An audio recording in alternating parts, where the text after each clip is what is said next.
Make that big boss less special. It ain't no game, but they saying welcome to the second level.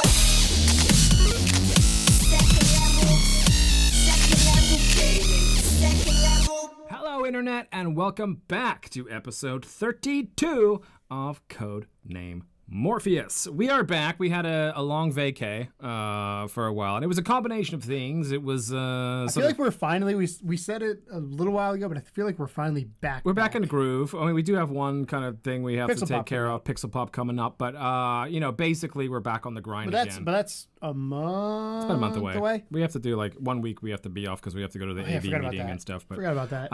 But anyway, for the most part, we're back. We're back for the next, at least the next 2 weeks, and we're here to give you your weekly dose of PSVR news and sales and new releases and questions and spotlights and all that fun stuff that you've come to love from us. So this is Codename Morpheus. If you are brand new to the show, then hi, welcome. How are you? How you doing? How's your week been? And what we're gonna do really is break down various different elements of PSVR over the week, and you get to enjoy sort of all of those sections separately. I'm just staring deeply into their eyes. Yeah, I noticed that. And of course, I have my co-host Keegan here to help me out with the show. So how's your week been? Because I know you had some more car trouble. Well, I haven't had more car trouble. Getting it fixed. I'm finally getting it. Yeah, we're back from Mini PopCon, so I'm finally getting my car fixed. So I got the call today that it's done, so I got to go pick it up tomorrow. I've been driving a 2018 Ford Fusion with CarPlay inside of it. So I'm an Apple guy, as you know, and I have an iPhone, so CarPlay has been a wonderful experience. The only thing I don't like about that car is, you know how like cars have shifter knobs to go like park, drive? Yeah. Yeah, this is a shifter like dial. So I always have to like double check to make sure I'm in the one I think I am. That's weird. Yeah, it's like picture like your AC knob or volume knob, but that's the shifter.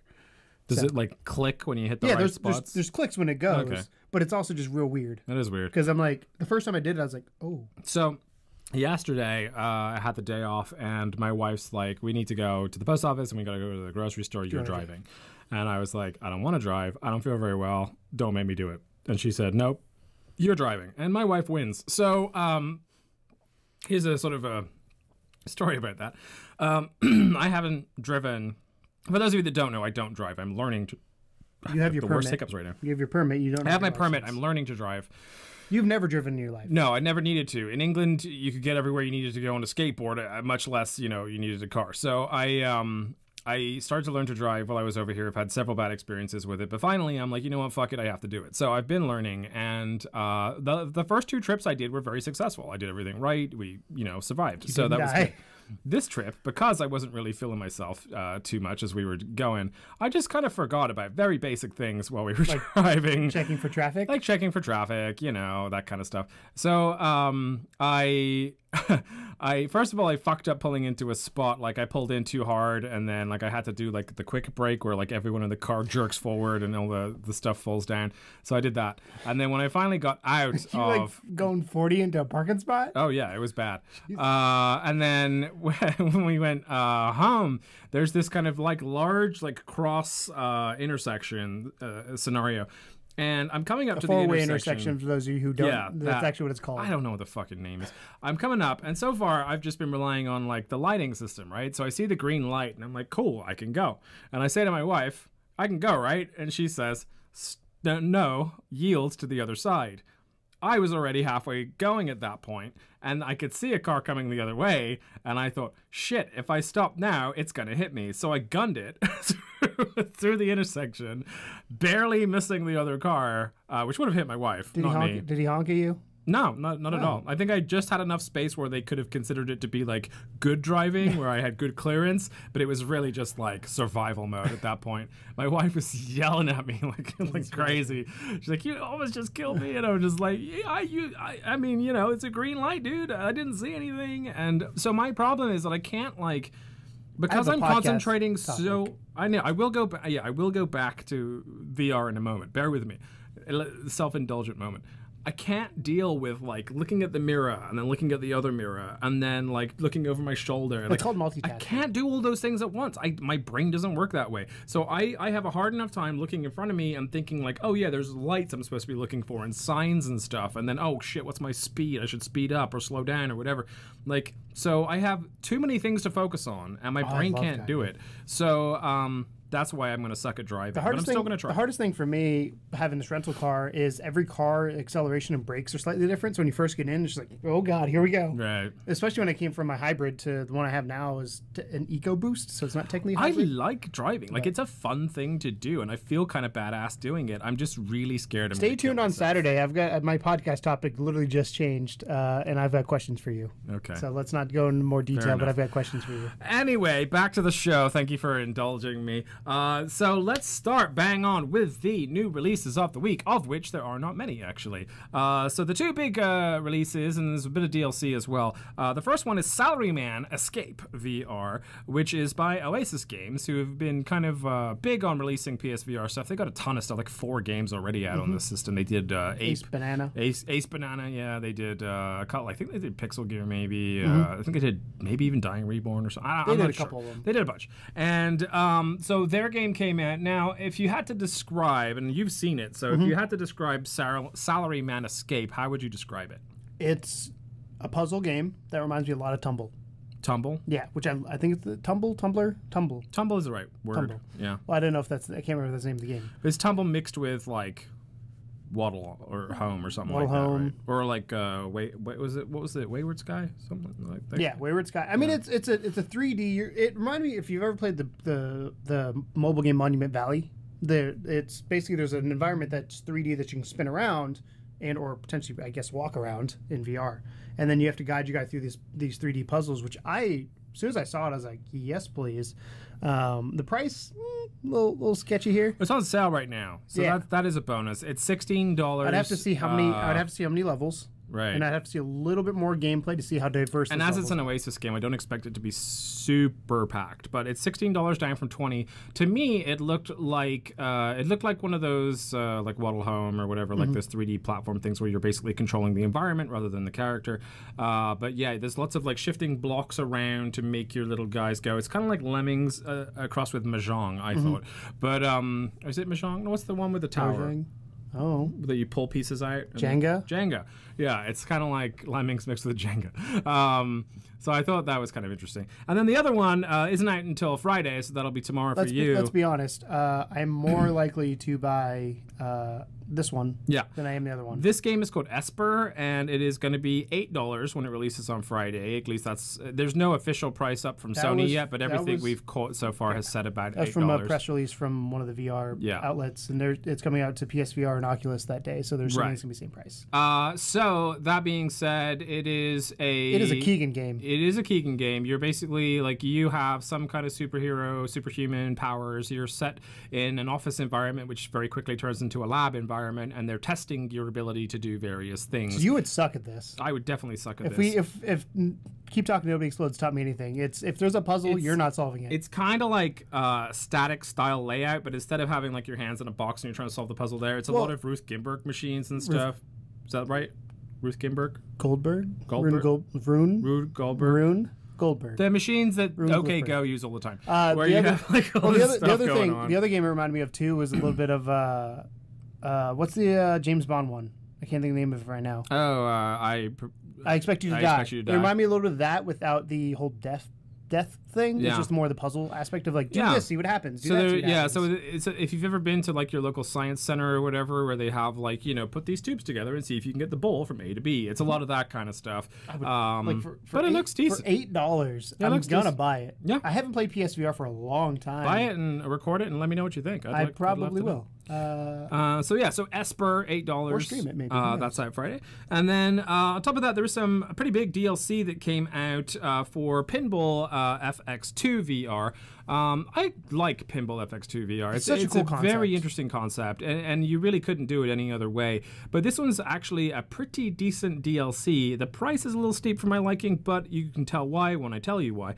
And that is that it is the Universal Classics DLC. So they've managed to get the licensing for E.T., for Jaws and for Back to the Future. Which, if you're going to pick Universal IP, pretty good selection. That's a pretty good one to have. And basically, they have 3 new pinball machines based around those properties, and they're super cool looking. The trailer, of course, will show you off a little bit, but that's $20, which again is a little bit steep. But then their season pass was close to that. I can't remember how much the game itself was. The game was like $20. The season pass was like $25, and then there's this, which is another $20. So really, like, grand total. But we were talking. We talked about. You'll see it tomorrow, but we recorded it before this, a little behind the scenes here. We talked about if you get into a game a lot, you don't have an issue spending that. So maybe somebody really likes pinball. I don't know what the player base is like for this right now, but I don't hear a lot of people talking about this game much anymore. The fact that they're releasing more and more makes me think there's at least some sort of base because you have to pay for licensing this. Mm-hmm. Like you have to pay Universal to use those 3. And I was saying to you earlier that they must have some pre-existing licensing for some stuff because these are the guys that did all those they had Deadpool pinball games and stuff like that. So that they work with these companies and they already have licensing on some stuff. But they also had the Walking Dead license, which is actually the Telltale Walking Dead license, which was still cool. That was another one of their previous releases. They can't be licensing. Licensing is not cheap. As somebody who's looked into it. Saying that, they released that for like $6 standalone. So that was like, I mean, I guess if it's like $6 for that and $20 for this, and these are bigger titles. What's 6 times 3, Tom? It's close to it. What's 6 times 3? 6 times 3 is 18. There you go. How much is 20? It's $20. Close. It's a little over. But it's also, I think, in my opinion, these are bigger IPs than. Yeah, that's what I was saying. Like a little bit more kind of. That's why they probably got a little bit of a tax. It'd be really, really cool to do is if you were like Back to the Future. I've been watching a lot of. There's a YouTube channel called Defunct Land, which goes back and talks about rides that got shut down. And one of the ones I watched recently was the Back to the Future ride. How cool would it be to be in the pinball machine, and then you sit inside the DeLorean, and you're playing your pinball inside the DeLorean, and then you teleport to another time, and it shows up there. That'd be cool. That would be cool. Yeah. I mean, it's cool the game the way this is, but I'm just thinking, next level. I'm down. Yeah, I've actually seen a lot of like. Give me a Back to the Future simulator. There's been a lot of roller coasters and stuff recently that can use VR. Spider-Man did. So many that are using VR. The problem they're running into with that though is obviously upkeep. You have to make sure the head mounts work fine, and having the roller coaster fun without them. Yeah. Because people get motion sick. Yeah, for sure. So the other thing that I wanted to mention, and this is actually not a new release this week, but the thing that it was made for is still going on, therefore I want to mention it, and that is that in the European store, the UK store, you can pick up the BBC World Cup VR app for 100% free, and you can watch, if you're in England anyway, you can watch the World Cup games in VR 100% for free, which is kind of neat. I've been following World Cup. I haven't watched any games yet, though. I bought Hulu Live package to watch it, which is excessive for me. Spending like $47 total or whatever on it a month is a lot, but I've tried to watch as many games as possible, like even the non-England games. Obviously, I'm rooting for England. US isn't in it, so by the way, crushing it right now, boys. Nice job. But yeah, it's I don't know, it's kind of cool, I thought. So for those viewers that are in the UK, they could utilize it. I don't know if it translates over to the US or not. I've not tried it. So that's something that you can let me know in the comments. It's blocked to the BBC, so I bet you. Well, that's my thought, is that you could watch those games on the BBC, but then you have to have the VPN to make it look like you're in London or whatever. So it's probably going to be a hassle to try and make it work over here, but it might work. I don't know. Let's be honest. The best way to watch a soccer game is either through an English, like England English channel, or through a Spanish channel. I watched a game the other day. It was Japan versus Colombia, and they had the Spanish announcers speaking English, and it was fucking amazing. Let me just say that right now, because the Spanish announcers, as you know, when people score a goal, lose their goddamn minds. Mm-hmm. And so this guy's speaking English for the entirety of the thing, and then as soon as there's a goal, he's like, "Go!" So for like 10 years, it was amazing. In high school, I went to, my freshman year of high school was in California. A lot of Spanish-speaking people live in California because they're relatively close to Mexico.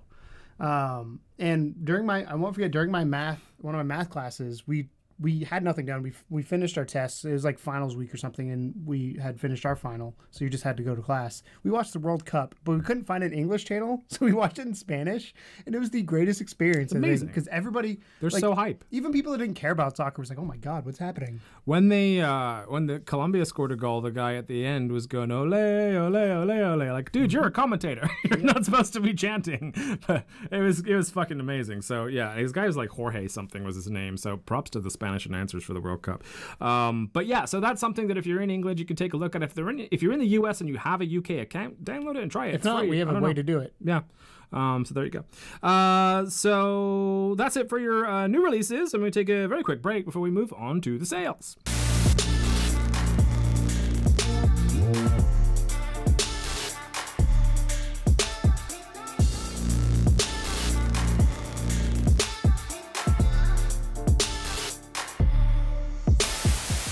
Moving on to our sales for the week, there's a few. There's not a whole lot, but I actually wanted to highlight something really quickly before we moved into those, and that is that for the first time ever, I noticed when I was looking around for sales, because I have the hardest time trying to track down VR sales. I basically have to go through like all deals and then like just hunt for VR games before I put this little list together.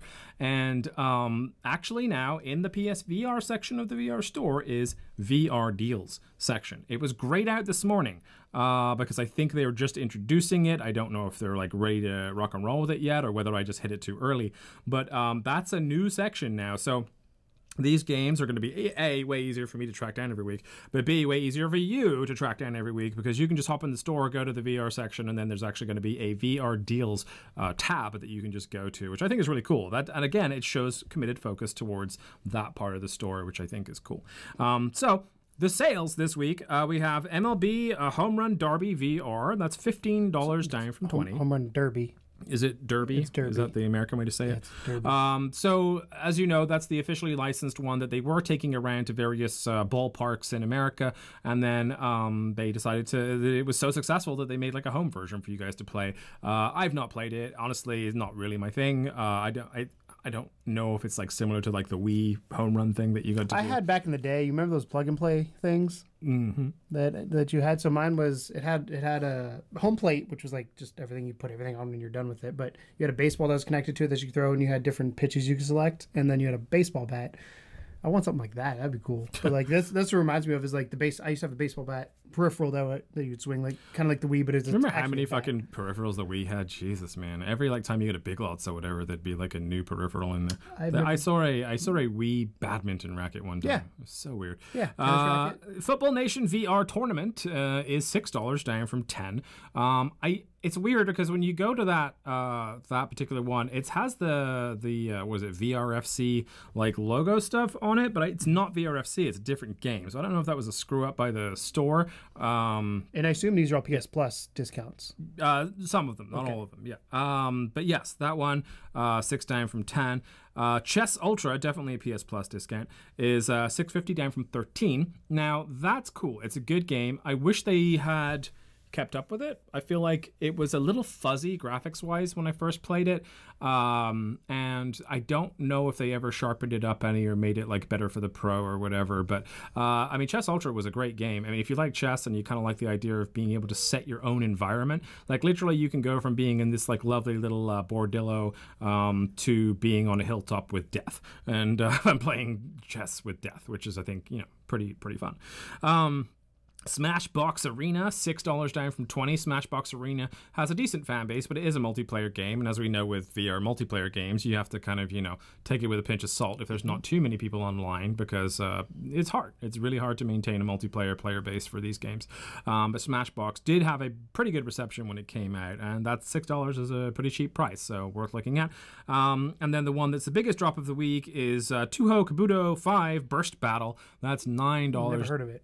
Down from 30. Sounds like a fighter, if I had to guess. It's actually not. It's a Japanese. Japanese. It's a water battle game kind of thing where I don't know if it's water, but it's like bubbles. I don't know, like maybe they're water balloons. Bubbles. I don't fucking remember.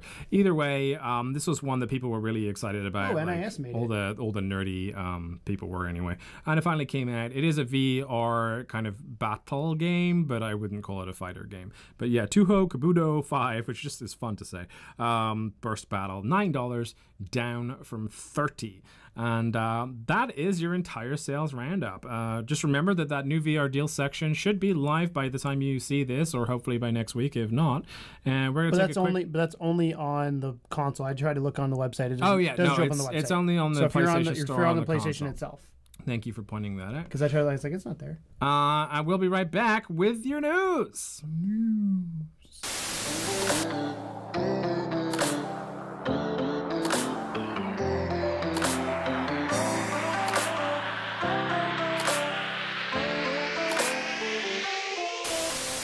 So, let's talk E3, because we've been away for a while, as we mentioned at the beginning. So E3 is, for a lot of folks, has kind of like been and gone, and they've already heard all their favorite podcasters and whatnot talk about it. But we've had a couple people ask our opinions on things for obvious reasons. For obvious reasons, and that was that PSVR could be presumed to be a little light in the actual showcase for PlayStation, but we're going to get into that. As in there was zero. So let's talk about, first of all, the games that were announced at E3 or in the run-up to E3, and then we'll talk about the games that were showcased or referenced. And these are games that either showed up on the PlayStation YouTube page, or they were on the show floor as a demo, or press release, or whatever. Yeah, something came out around the E3 time about this particular game. So let's start with the games announced. So the only one that made it to the actual show floor, for not the show floor, for the keynote presentation. Well, it wasn't even a keynote. It was just, I don't know what to call it. It was a very bizarre, weird event situation. Trover Save the Universe, which is done by Squanch Games, who, as Justin you know, Roiland did Justin Roiland's crew, so the Rick and Morty guys, and they did obviously Accounting Plus, and there was the Rick and Morty what's virtual the name of the guy in the bathtub? Was it the Mr. name Bathtub? of him? Yeah, he kept saying my name's like Mr. Bathtub or something. I can't remember. I don't fucking remember. But it was it was a good trailer for a game to show. It was a good trailer. That was probably of all the things that they announced, minus potentially one that got a trailer that we're going to talk about later on. That was probably the best one to showcase. Yeah, and it made me laugh because I mean, Accounting Plus I didn't play, but I've watched multiple people play it during the live stream, and it's very like Justin Roiland. As much as I'm not a huge fan of Rick and Morty, his humor at times hits the right spot for me. Other times it doesn't. I think it's over the top. But. Yeah, so it's it definitely looks interesting. It is a platform game, which is kind of weird. That's definitely outside of what I was expecting from the Squanch Games team, but it does look fucking hilarious. And of course, as usual, all of the awesome voices are there, which is really the reason why you play a Squanch Games game, for all the comedy value, the swearing, the outrageous behavior. So Trover saved the universe, looked pretty awesome. So I'm excited for that one. And then we have Tetris Effect, which was released pre-show. They had like a 4-day thing where they released like 4 games, and Tetris Effect was the first one to come out. 2 of them were VR, I believe, because this was the new VR game, and then had a heavily anticipated VR game. So with the Tetris Effect, one thing I wanted to point out is that they have released a lot more information since, and more importantly, a lot more gameplay since. One of the things I watched very recently, actually, they got one of the Tetris like grand champions of the world to play it, and asked sort of his thoughts and feelings and stuff on it, and this dude was in love with this game. Now, the way he probably loves Tetris to begin with, right? But but the way they're kind of doing this just seems to be just right. Like they've done enough weird tweaks and changes to the Tetris formula to keep it fresh and exciting, but also just the general atmosphere in terms of like the music. What was the game Tucker played? What was the name of that game that Tucker played? Polybius? Yeah, it reminded me a little bit of Polybius when you watch the trailers and all that. And not quite as crazy. Maybe. When this was announced, I was one of those people who's like, that's cool, but like, why was that the game, the new PSVR game you announced when you had so many other ones? But like, it looks good.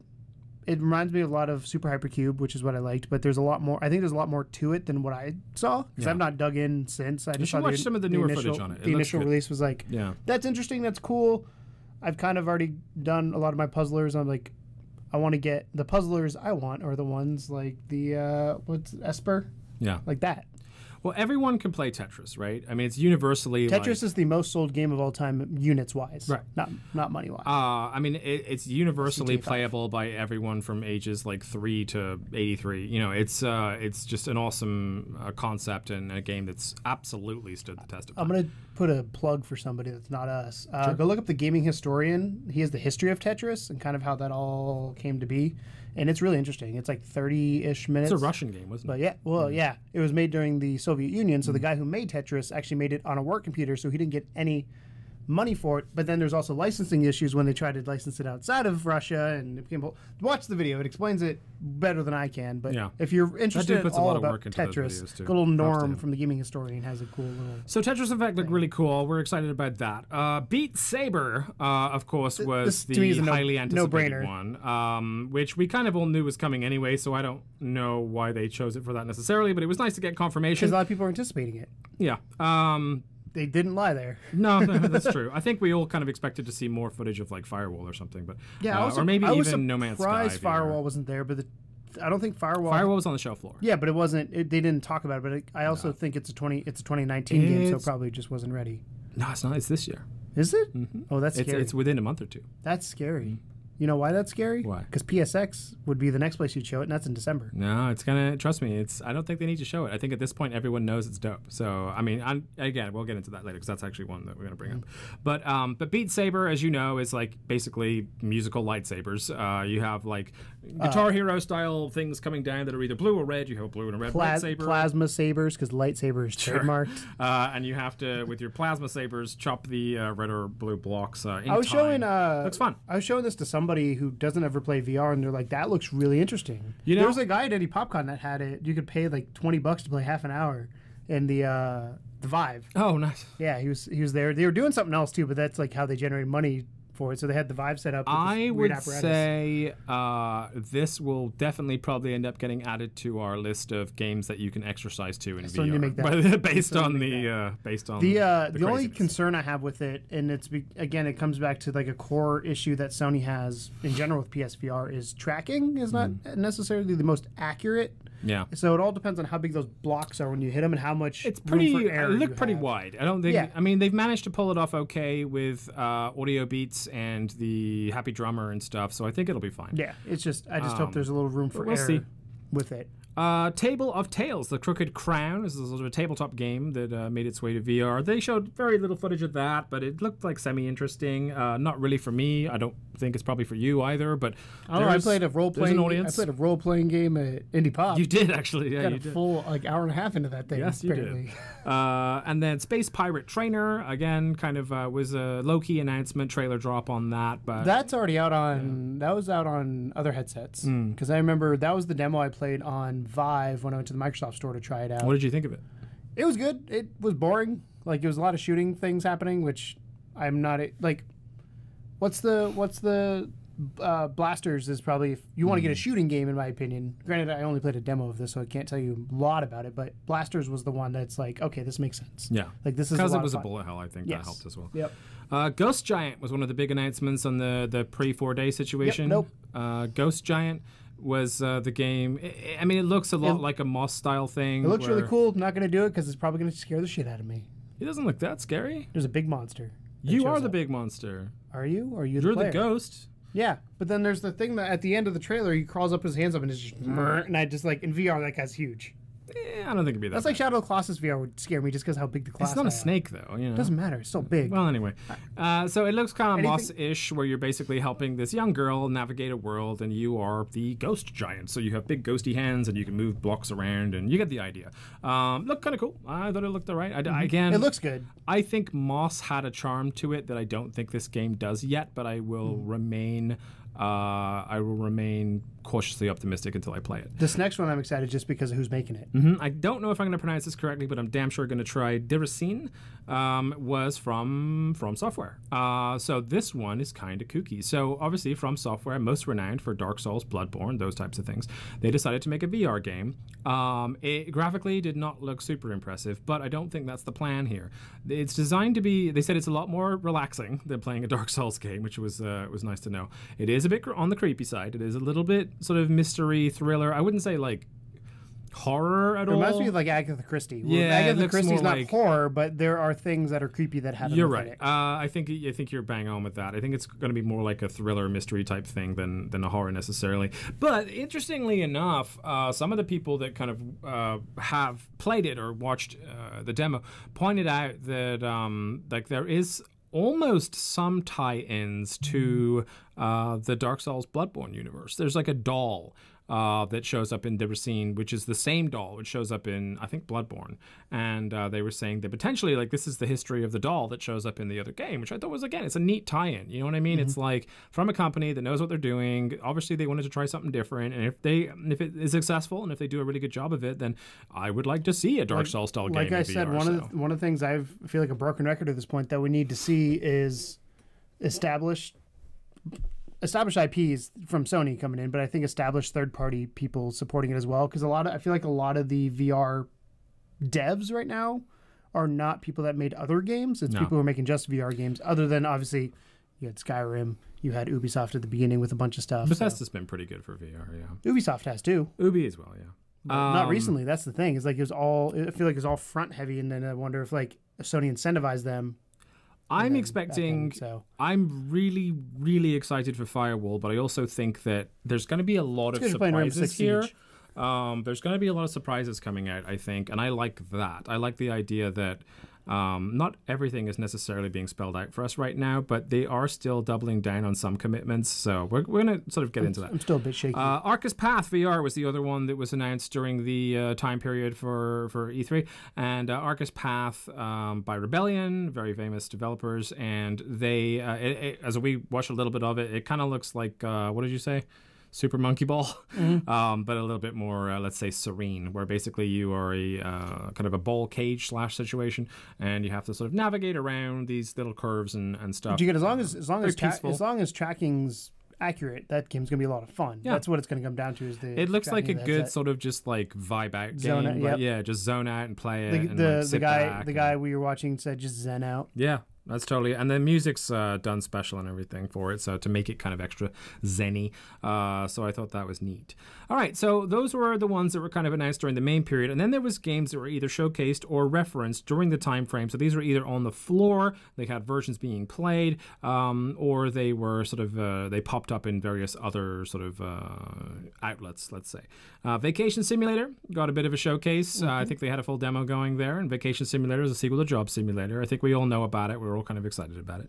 Transference did get a little bit of extra stage time. The Transference made by Elijah Wood and his company. The question was that stage time because they're buying time because they're moving everybody? I think half of it is just because it's Elijah Wood. This was at Ubi's conference. Oh, yeah. But yeah, I mean, if Elijah Wood is doing something, generally they're going to want him on stage because, star power equals more views. Well, this also is a non-VR game as well. It's not just VR. It is both, but apparently the experience is obviously dramatically improved in VR, which is the case with most of those games. But Transference is starting to look more and more twisted and cool, and they're actually they're pinning it as almost like this TV show VR thing, which I think is really neat. It looks like they're going down a very interesting, like, full motion video route with it, but I'm unsure until I see more footage. They showed a little bit, but as long as it's not Night Trap, we're fine. Yeah. Shut up. Night Trap's cool. Jupiter and Mars, the two dolphins that, space dolphins, I guess. I don't know what the fuck they are, but that game is very intriguing looking, but I honestly have no idea what to expect with it. It almost looks like if Abzu took acid and was a dolphin. Went to space? Yeah. So, yeah, Jupiter and Mars, very interesting. Gungrave VR got a bit of a showing on the floor as well. Gungrave VR coming to the West. That is based off, obviously, the Japanese show Gungrave, where you are the Gungrave guy and you shoot things. Firewall 0 Hour. This had a lot of time on the show floor, and right now, every single person that's played this game has said it is going to be killer, which is the most important thing about this so far. I've seen footage of people playing the game. I've had reports of people that have come out and played the game and said, this is exactly Rainbow Six Siege in VR, and that's everything we wanted it to be. That's all it needs to be. That's all it needs to be. They said it's tight, it's responsive, the aim is perfect for it. I can't wait. As long as the gameplay itself is solid, and then because we've recently just jumped into Rainbow Six Siege. I enjoyed it. I enjoyed it a lot. I actually want to do it this Sunday. The big thing for Siege is classes. So as long as this has a decent number of classes, which it does. We talked about the extra stuff the last time we talked, and they have the contractors and that stuff. As long as all that stuff is well done and well implemented. Should be incredible. Should be great. This is like Excited. Of all the VR games that have been announced. Like this is I'm the most excited about other ones, but this one is the one that's like again. This is me day one for all of us. This is Sony that Sony can stand behind and say this is what VR is going to be. Yeah, and I feel like we haven't had and one of those. It's recently. about time that we got a game that was multiplayer that will stand the test of time and have a solid player base. You need a game that can attract the level of addiction that a game like Overwatch, Siege or Overwatch or whatever does, and this CS:GO. looks like it might work. Which reminds me, I still haven't seen more on Alva, which was the sort of the VR CS:GO. Evasion, done by the guys that did the game that we were talking about earlier, Blasters of the Universe. Looks like a sort of a cross between Farpoint and Blasters of the Universe, which, you know, no complaints from me. The sci-fi shooter where you have like a shield around your gun, very, very cool looking. Dreams, of course, was the every sub change in between games. Or the bigger games during the keynote was on the screen, made in Dreams, Dreams. which was awesome. And the more we see from Dreams, the more incredible that this is one I've looked at, and me, Bertrand, and David are all super.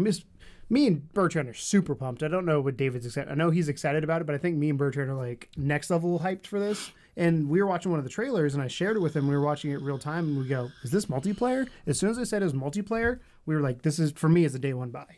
And I'm super excited because this is the type of game I love. This is Dream. It's weird because like I feel like Dreams has take your brain and put it on in front of you is what it's. Well, basically I feel like Dreams has been one of those games when it is announced is like, oh, this is really cool, then nothing, and then is it VR? Is it not VR? Is it VR? Remember they VR? took off the VR and they said it wasn't going to be day one, and then they added it back on, and I'm like, all right, which is probably why they delayed it. So if the tools in that are really well done, I can't wait to see what people do. And let's be honest, Media Molecule with Little Big Planet, I played a little bit of it, but for what I've seen of it and the things people have made, I can only imagine what people are going to make in this game. I mean, I told you before that the only reason I really picked up Little Big Planet was to play other people's levels, because even though the main levels are fine, you know, the people that really get their teeth into these, like, create your own level games are fucking amazing. Well, that's Mario Maker. Me with Mario Maker, when that came out, I was... Yeah, but the thing is about this that makes it that much more unique is that literally it's any style of game that you want. I'm interested to see how that's going to work. They did it with Little Big Planet. I'm still a little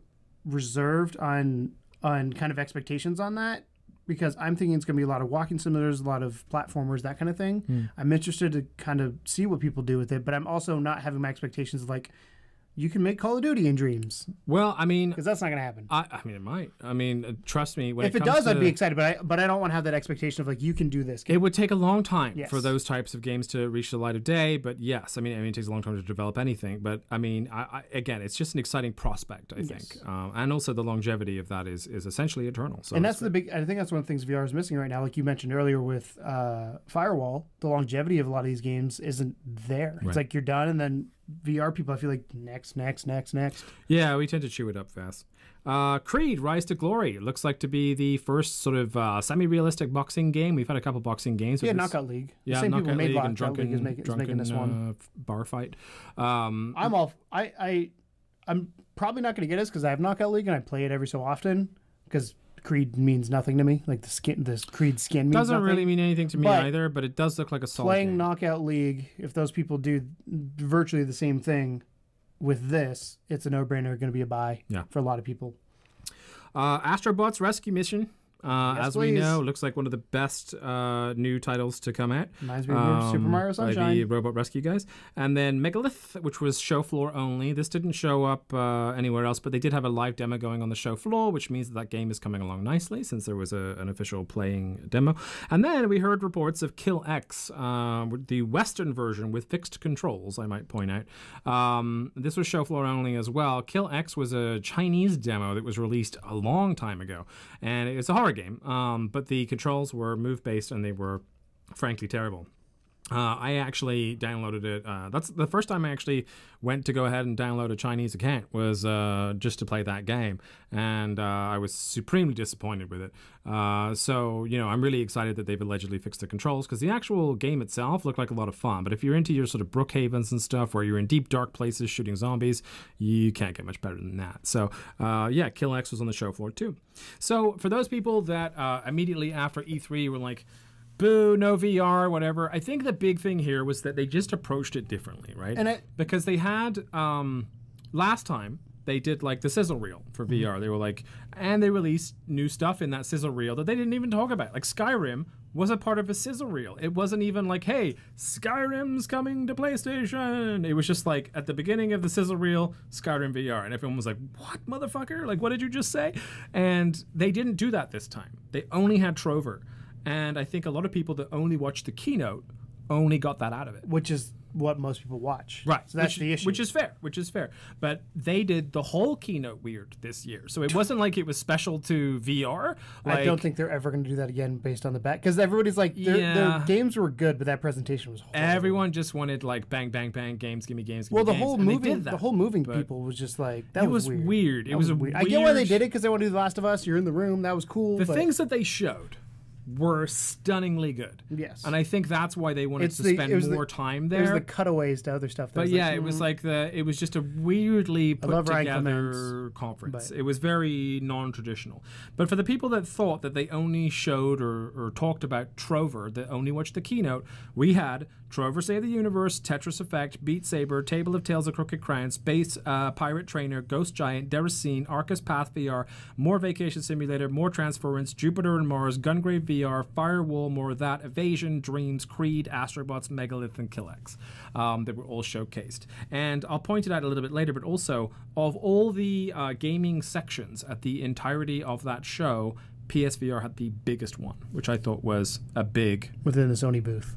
No, within the entire thing. Like the amount of floor space dedicated to a sole thing was PSVR. That was the biggest section. Well, that makes sense because they have the most games. Anyway, so that being said, the last time that we talked about E3 and potential sort of things that were upcoming, we said that Ace Combat 7 was not going to be present at E3. Which it wasn't. Which it was not. But they did release an updated trailer, especially for E3 2018. So, good to know Bandai Namco has not completely abandoned that project, despite really being like radio silent. My favorite comment on this trailer, it's more like Ace Combat 7, release date unknown. It's true. They've definitely been dancing around this a little bit, and I think a lot of people are just saying, oh, they want to make sure they get it right, and I understand that. Like, obviously you want to get it right, but from what we played, it was right. Like, it felt really good. It feels great. Like, I don't know what they're waiting for, essentially, but I think there's just like such high expectations. There's so many people on Reddit that say they bought PSVR for Ace Combat because they're huge like Ace Combat fans or piloting fans or whatever, and like, you know, Ultra Wings will get you so far, but they really want to be in a jet and they want to shoot things down and kind of do, you know, dogfighting and all the rest of it. So good to know. It was like I'm not a huge... I've never played an Ace Combat game. I love flying in games if it's done right. I love that aspect, and I enjoyed the demo we played. So I'm excited to see what it is. I want this to come out. And there's, again, I'm on the trailer right now because I wanted to pull up some of these comments because they're golden. Sure. Good old Axel Blaze said, the waiting is the true Ace difficulty in the game. Waiting for a release date. But it looked great. Like, that's the thing is I'm really... It's curious because they've not really said why they haven't had too much information on it. Like, there's no release date officially yet, like, at all. And this game was announced, what, a year and a half ago? 2 years ago at this point? 2 years. Like, it just, it's been slow to roll. It's been slow to roll. It's one of those games that I feel like we've seen enough. Next time we see it should be dropping this date. Like, give me an exact date. It better be a full gameplay trailer followed by the words coming next month. You know what I mean? Or something along those lines. Coming October 26th. Yeah, give us a real date for it. And speaking of, pilots in general, something that may have escaped your attention, but is actually coming to PSVR, confirmed by Bethesda, is Wolfenstein Cyber Pilot. Which is a cool name all around.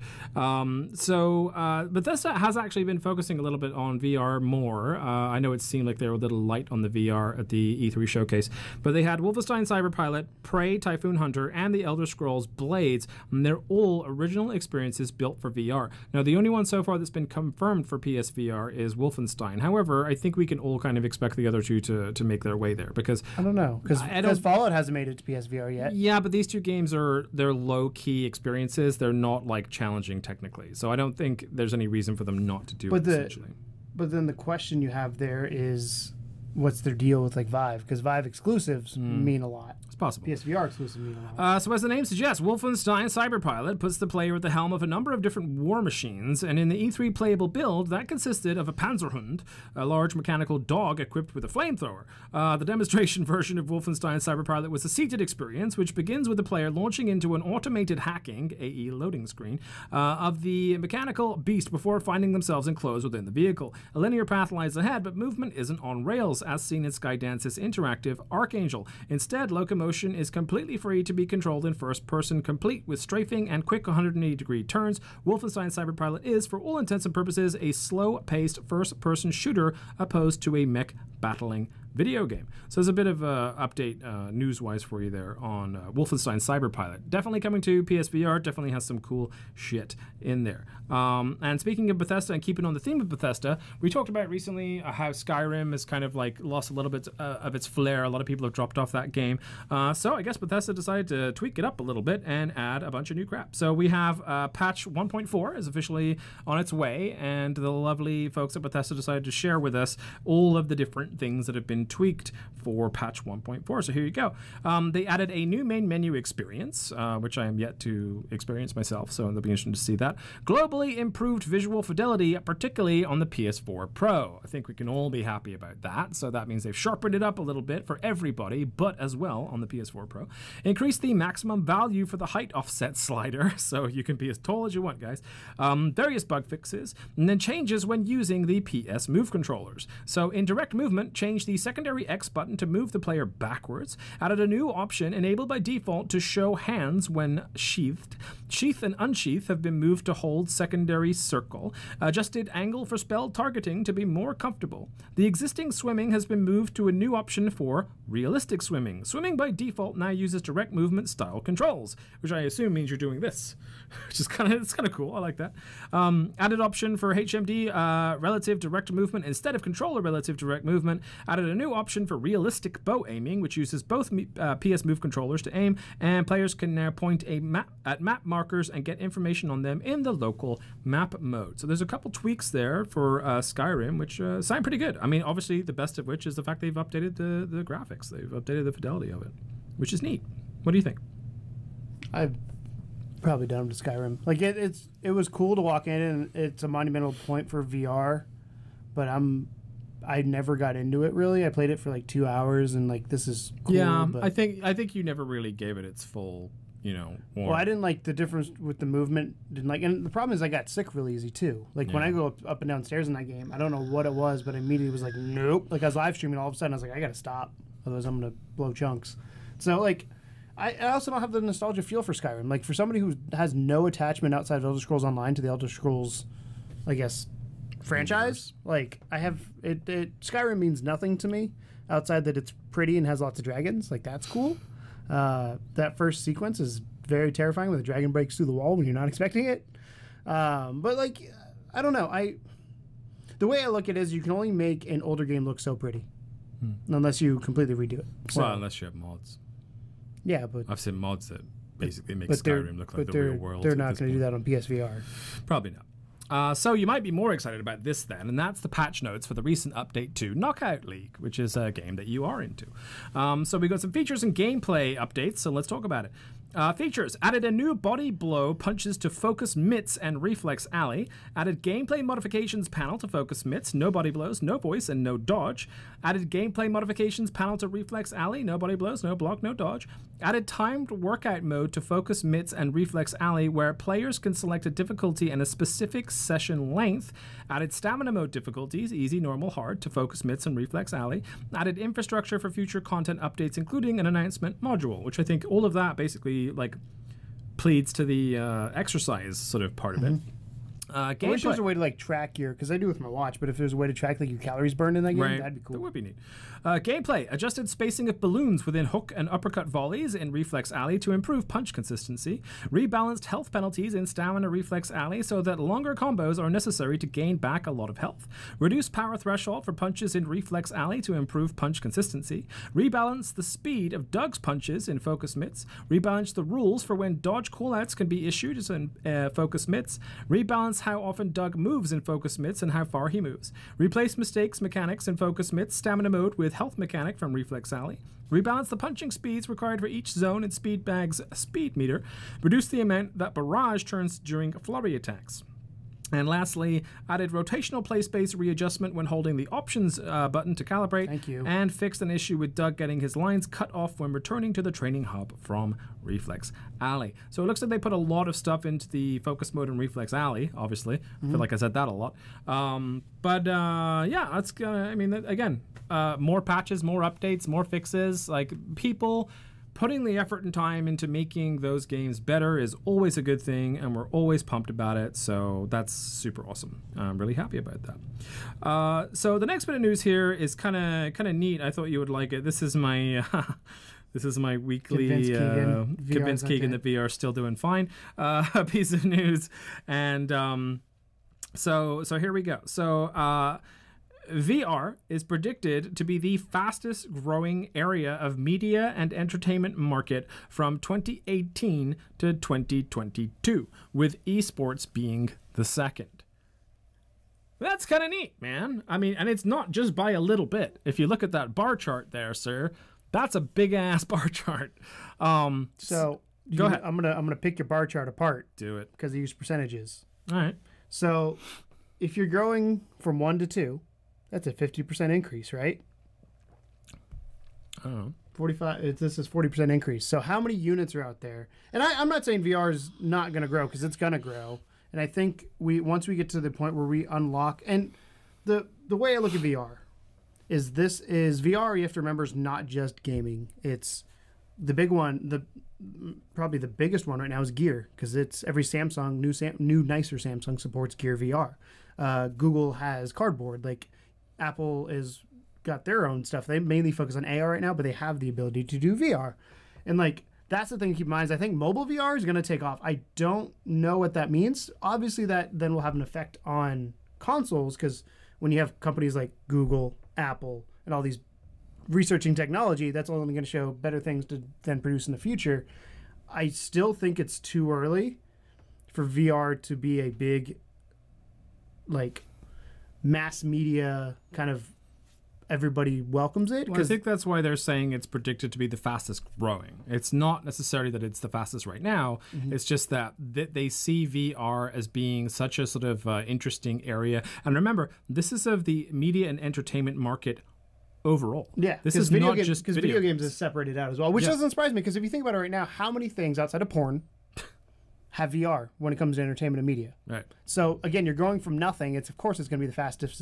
If you have 0 and you make 3 things, you had a 300% growth.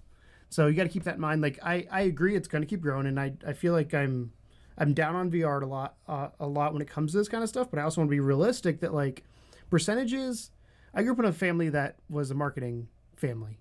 I feel like I should put this on right now. Go on. Hold on. Put it on. The return of the business hat, ladies and gentlemen. My shine. I grew up in a marketing family, and one of the things my dad always said to me was, percentages you can skew to say anything you want, and that's true with any stat. You can make a stat say anything you want. But this isn't a statistic put together by VR. VR didn't make this. Like, I understand, like, skewing stats to improve your own company's reputation or your own company's numbers, but this is the global sort of, like, you know, these guys are trying to do the fairest and most balanced thing they can, because they have no stake in the outcome. They're literally just throwing facts out. But the way I look at it, though, is, so here's a prime example. I took over a Facebook page for a company years ago. It had 29 people who liked it. When I was done with it, it had over 3,000 people who liked it. That percentage growth is a large percentage number. But I only went from 29 to 3,000. That's not a big, in the scheme of everything, that's not a big significant jump. So that's why I'm always concerned when somebody's like, I grew this by 700%, or this is going to grow by 45%. You have to take into account that base number that you're starting at. And I agree that VR is only going to get bigger and bigger as time goes on, especially in mobile. I think mobile VR is gonna explode at some point. There's going to be somebody out there that's going to make it more viable. Like Five Nights at Freddy's VR. I still think AR is going to be more viable for mobile, just so you can see what's going on around you. I think that's the biggest thing against VR, is strapping a thing to your face so you can't see. You're completely cut off to the world around you. But I just want to take into account, and I'm not saying that VR won't grow, and I'm not saying this you're will good. be accurate. I just want your opinions. Well, I just want to say that I feel like you have to take into account where we are now. Don't put too much credit in the numbers. Yeah, we're in the early stages, so anything's going to theoretically be growth to some point, and then obviously there's that critical mass moment of like, if we hit that critical mass moment and pass it, then we're fine. If we hit that critical mass moment and then it starts declining and nobody knows what that number is, that's the moving target. Well, bear in mind as well that the second thing that they said is going to have the largest amount of growth is eSports. And if you remember, for a long time, eSports were kind of a fucking joke. Like, no one really took them seriously. And it isn't until now that you're starting to have like billion-dollar tournaments, and like you have the Overwatch League, and you have like the rise of more games. But think about how long has eSports been around? A long time. How long has VR been around? Not quite as long, in my opinion. At least in the modern form. My point is this, though, is that esports was like doing really well, and then it kind of dropped off a little bit, and still like your mother didn't know what esports was, right? I still don't think my mom knows what esports probably is. not, but it's the second fastest growing, so maybe soon. But the point I'm making, the fact it was on ESPN was kind of cool. What was the impact to esports that made it more well known? It was the games. It was people making more games that could be played, because previously esports was all MOBAs. It was all like Dotas, League of Legends. League of Legends and stuff. So a lot of people that look at that, like that complicated ass like a game, are just going to be like, I don't know, I don't get it. But then you see like games that they can play on their own console, like Rainbow Six Siege, like Call of Duty, like Overwatch, like Street Fighter, like those games. Even Splatoon is a fucking esport right now. So like those types of games that have been being released over the years have helped to contribute to the point where now we have Overwatch League, and we have like esports being picked up by Facebook, and we have like Twitch. Yeah, and like Twitch is huge for it. So I think that you're kind of going to see a similar parallel with VR, where it's just a case of like the games really are going to decide the future of the outcome of the future. Oh, I don't think games. I just think the media in general. Well, yeah, because games specifically for us, but media in general. Well, because you can't do more with VR than you can. Esports, you only really have one thing you can do, but with VR, yes, you can do movies, you can do TV music shows, videos, you do experiences. Yeah, exactly. I mean, the VR is going to grow, but the question is VR going to become its own thing, or is it just going to become a genre of something? Subgenre. Yeah. So it's like, we're going to have movies. Are we going to have movies that are exclusively VR, or are we going to have like 3D movies where it's you can pay $20 more to watch this in VR? That's when that moment happens where it separates the two, is where I think when it's its own thing. I think that's when VR is going to hit mainstream. But I still think that's years away for two reasons. One, technology. I don't think we have if the technology is available, and I'm sure it is, it's expensive. So consumer-wise, we're not there yet. But the second reason is, again, the people don't like, in general, putting things on their face outside of like glasses and stuff like that. So it's getting people used to doing that. And once people get used to doing that, it'll just become kind of a second nature. I kind of feel like I was watching. That's why if Apple released a wearable, I'd be excited. I was watching an old Tom Segura stand-up. Yeah, you can take my business hat off. Take that off. I was watching an old Tom Segura stand-up last night where he talked about how, like, basically at this point, like most people when they go to a place, their first thought is, I wish I was at home, right? Like people are not generally social animals. I mean, some are, but most people aren't. And how it's crazy that if you think about it, you really don't have to leave your house to survive at this point, because you have like the ability to get groceries delivered to you. I had DoorDash when DoorDash for restaurants. So like I think that VR is going to kind of hit that market of people that want to experience things without leaving their home, and I think that's the. But how big's that market is the thing. Well, we'll find out. That's I guess. The question. So moving on, Disaster Report 4 Plus. It's a bit of a tongue twister. So Granzella, the developers of that game, that's a Japanese game, a Japanese game series. If you've never heard of it, essentially you are going to disaster areas and like trying to save people and shit like that. So Disaster Report 4 Plus is announced that the game will come out October 25th, 2018 for PlayStation 4, and there's a VR game, and that the demo will be released actually the end of July, which is pretty damn close here. So apart from those announcements, a new trailer for the game was shown off recently, as well as some gameplay, but the PlayStation VR version, and then it shows like the procedures of like what to do when an earthquake occurs and that kind of stuff. You'll see some footage behind us here, but it does look interesting. I mean, do you ever go to Universal Studios? No, never. They had, I can't remember the name. It was called Disaster. I don't say Disaster Zone. There's something. There's a disaster ride essentially where you would go into this area and they'd simulate an earthquake, a tornado, all that kind of stuff. It's kind of neat. And that, yeah, imagine that. The only problem with that being at home is obviously at Universal Studios, you can make the floor shake, you can make the wind and all that kind of stuff. Like that adds a little bit more to it. But I feel like that's what this is at home, where it's like, oh, you get to graphically, it's pretty impressive, honestly. Yeah. Everything I saw of it looked pretty cool. So hopefully, I don't know, like, by the way, when I say these dates and numbers and stuff, whether this is a Japan release or whether this is something that's going to be ready to go in the Western world, everything showcased was Japanese, so it may just be a Japanese-only title, but by now, you guys should have figured out how to get those foreign accounts and how to get those games if you want to be a part of it. So there you go. So we got a couple of quick fire new announcements. Universal Disaster Ride is literally what it was. It was called Disaster. Oh, cool. So, got a couple quick announcements for you. Some rapid fire. So let's talk about TrackLab. TrackLab is essentially a beat-making game in VR, which looked incredible. If you've ever played with Rolly Blocks, if you've ever used an NPC before now, you kind of get the idea here. But you're essentially putting up like a little... it's a drum machine in VR. Yeah, it's a drum machine in VR, but with like, you know, other instruments too. Yeah. But yeah, you can make your own tracks. You can like full-on DJ well, it you know, up. a drum machine is just the pad. Right. Drop the beats. That kind of stuff, and it looks cool. Like I'm really excited about it. I'll definitely pick it up. I think we have friends that we know. If we showed it to them, they would do some insane shit. Yeah, so that's. I was like, cool. hey, Vinny, come here. We might actually do that. Actually, Sculptor VR. What? Right after the success of Cool Painter, we have Sculptor, which is so Cool Painter was obviously mostly painting in 3D space. Sculptor is exactly what it sounds like, sculpting in 3D space. Some incredible creations shown off in the trailer. It looks like the level of detail in Sculptor is a little bit more so than that of Cool Painter. But if you were a fan of Cool Painter, then this is definitely the next step for you. You get to basically sculpt your own 3D models of whatever you want. Way more in depth. I wish once, again, taking kind of VR to the next step, if they can get this and find a way to export it to, I don't know, maybe Maya or something like that, which is the 3D render. Use it as an actual game asset. Not game asset, but just any 3D asset. So you can show it off to your friends. Yeah, show it off to your friends. Use it in something else. I don't know if you can show these off to your friends that have this game. That might be a thing. I don't know. Yeah. Until it comes out. But how cool would it be to just export a file and then put it in Maya or whatever other software you have?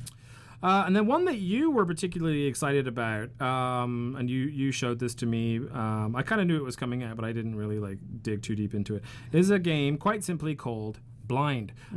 So Blind is brought to us by the folks at Tiny something Studio. I just got some stupid Amazon thing show up, excuse me. Tiny Bull Studios. And it puts you in the shoes of a young woman who has aptly lost her sight and relying instead on echolocation to navigate her surroundings.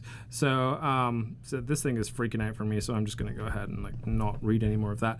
But basically, it reminded me a little bit of Stifled, if you'd played that, but at a far superior sort of graphical capabilities. Because Stifled was all like lines. Yeah, right? this is a lot of puzzle-based things. There's a segment where you have to turn a wheel, and I'm interested to see because the trailer, like, you go into this kids room and you go to the crib and there's a skull there. Like, what is I think a lot of it is the idea that you're in a house with this one person, but then you can start to see like other people that show up, like, and you don't know if they're like, I guess, ghosts or whether they're actually there, and that kind of adds to the element of like, what the fuck is going on. And it looks like you can't perceive your surroundings, and it looks like you can't actually really see the face of the other guy that's in there with you either. It always shows up as this kind of like pixelated mess of a face. So I don't know if you're wearing a mask. It's like if you're blind. I mean, because the legally blind definition is not you can't see shit, like you can't see anything. It's there is a vision impairment to the point of functionality issues. So there's people who are blind that if you stand this close to them, they can see you.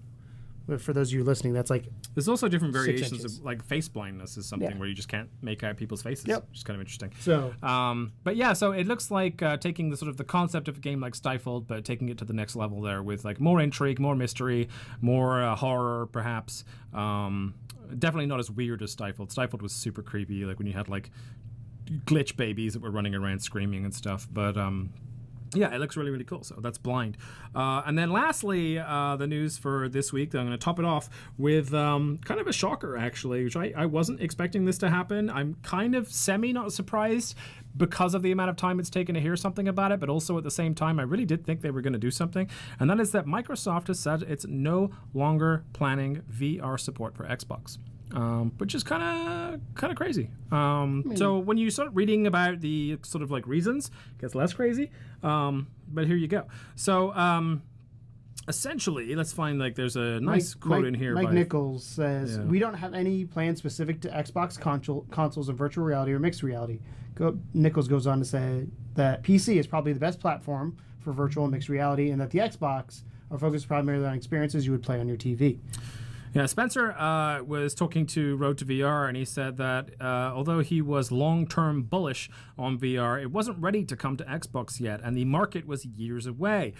Spencer described an over-exuberance in Microsoft's early VR plans, and that the market has definitely grown more slowly than many imagined. However, Microsoft's competitor Sony has done reasonably well with its PlayStation VR headset, and Microsoft has gone forward with several PC VR headsets, alongside partners like Samsung, Acer, etc. Microsoft is still trying to shore up the Xbox One's shaky position, though, in part because it overemphasizing selling the Kinect motion controller early on. It's not surprising to see the company's Xbox VR plans slip away, especially since it's largely focusing on business uses for its mixed reality headsets. So, yeah, they've officially kind of come out and said, you know what, we were talking about VR for a little while there, and we've decided that it's not worth it. At least now. On Xbox. On Xbox. Because Microsoft... They're still working on PC stuff. Because didn't they buy Oculus or something? They partnered with them. Yeah. Well, no, Facebook bought Oculus, right? But no, one of the things I want to point out here is, as that last line says, especially since it's largely focusing on business uses for its mixed reality headsets. Microsoft is a giant company, as we all know, and they are going to be doing R&D into VR. And I think there's multiple reasons Microsoft is kind of backing out. One, like they said, it's growing slower than I think they anticipated. Two, I think the Kinect kind of makes them a little bit leery based on what happened there. And I don't blame them one bit. And the third thing is they're already making it for business aspects, like that R&D is gonna be there. So if they at some point, because you have to remember that Xbox and Windows are built on the same kernel, so it's not that hard to, well, I say it's not that hard to flip on a switch and make it compatible with an Xbox. So the fact that they're built on the same thing, I don't want to say we'll never see VR on a Xbox console, because But you think it would be more likely to be the next console? I think they're waiting for VR if and when it fully matures to the point where it's a significant. It's kind of the Apple game plan, isn't it? Yeah, it's like you don't want to be the first. Someone's like petering with the technology.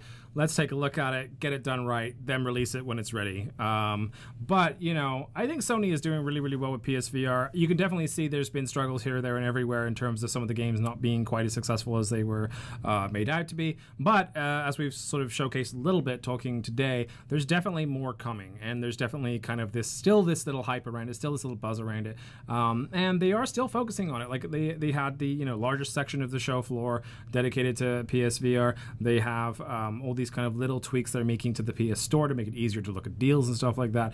And of course we have like the bigger games that are kind of on the horizon, like Astro Bot and Firewall and all those guys as well. So yeah, so it's kind of I'm proud of Sony for sticking with it and trying to push it, even though they are facing a ton of adversity right now. But I really can't blame Spencer for backing away from it, because they never really. I mean, I don't think they could do it right. They always said that the Xbox One X, well, I think Xbox One in general, One S and One X would support high-end PSVR experiences, but they never confirmed that there would be any. Yeah. So it supports it. It's capable of doing it. Yeah, the hardware's but there. It probably won't. Yeah. I mean, technically, right now you can play with a Vive, or Oculus on an Xbox, but it's through a windowed version. Yeah. So there you go. That's your news roundup for this week in Codename Morpheus. And after this short break here, we're going to talk about Exorcist Legion VR for the Spotlight. See you then.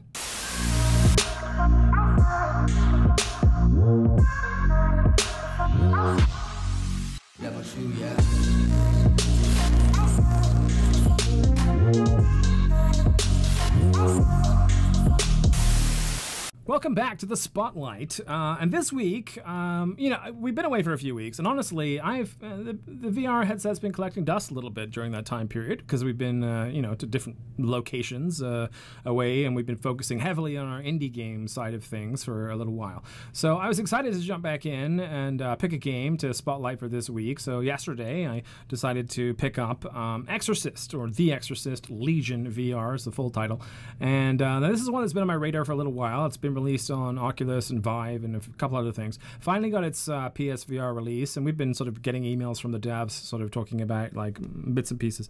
And just really kind of was excited by it because have you seen The Exorcist? Is that a stupid question? Yes. It's a stupid question. So The Exorcist... No. The answer to your question is no. Was that a stupid question? Yes. It's one of the most renowned horror... is that the one where the kid comes through the TV? No, that's The Ring. So the turning head is The Exorcist. Yes. No, the bed. Yes. The bed. Both. Okay. Yeah. Cool. The I know head of it. spinning, the puking green vomit, stabbing her crotch with a crucifix. That's The Exorcist. Cool. So The Exorcist is the only movie that my dad actually refuses to watch because he was there at the original release of the first Exorcist movie. And for those of you that weren't around during them times, like myself, they were fucking heavily protested by people, obviously highly religious people, that assumed that this movie was cursed and that it was the devil's work and, et cetera, et cetera. I mean, it is, basically. But they were releasing flyers basically saying, don't do this to yourself, go home. This movie, is so terrifying. And my dad, that just scared the shit out of him. He's in the line to watch this movie, and you got these people saying, you're going to die if you watch this movie. Back in the 50s or whatever, 70s, I don't know when it was when he watched it. It was in the 50s. It's 70s, I think. He shit himself. And he was just like, and he watched it once, and he's never been able to watch it since.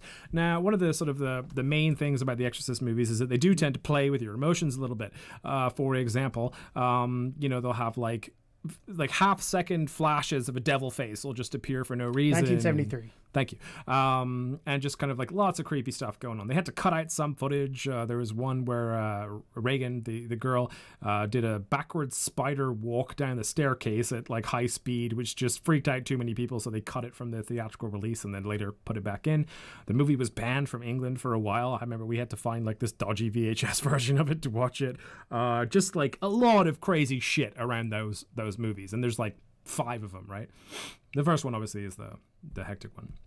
So when I hear Exorcist VR, naturally I'm like, fucking yes, let's do this. Let's get in this world. I love this shit. It was weird. It was a weird experience. So you're essentially a detective that ends up kind of getting pulled into this case where potentially there's some supernaturally things going on. And you start off getting this call that you have to go to a church because a priest has been murdered. Mm-hmm. So you go to the church and you have all of the, evidence markers everywhere laid out, like evidence 1, 2, 3, 4. And you're kind of just going around each one and picking them up, looking at them, trying to decipher some things. You find priesty man who is dead, obviously, in his confessional booth, and you kind of find his book of, let's say, exorcisty things. An exorcist makes 25 to 40,000 a year. I just Googled that when I was looking through here. I didn't know that they were like. I thought it was just like something that it's some not priests recognized. were allowed It's not to recognized do. by the church, but you can make 25 to 40,000 a year. I would do being it. an exorcist.